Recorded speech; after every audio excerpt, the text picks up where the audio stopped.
Hey guys, it's the Editor. I'm coming at you guys with a solo money and XP glitch in the game of Red Dead Online.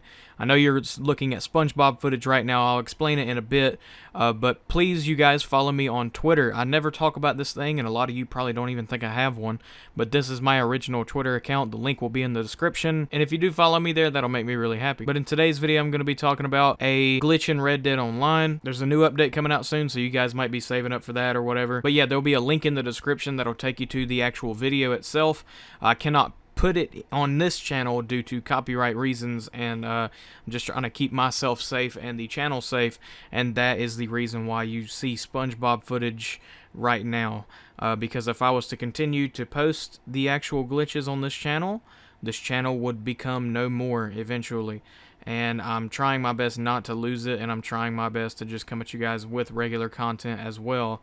So yeah, I'm just trying to you know, be careful, because I've put way too much work into this channel to lose it. But yeah, the glitch is really easy. There's not too many requirements. But yeah, I'm going to go ahead and just stop talking and go ahead and end the video off, because a lot of you probably left by now anyway. But yeah, guys, if you guys like this video, then give it a like. If you dislike this video, then give it a dislike. If you guys want to see more videos like this, like Red Dead Online content, then go ahead and hit the sub button and you will see more. Other than all that stuff, I'll see you guys in the next one. Bye-bye.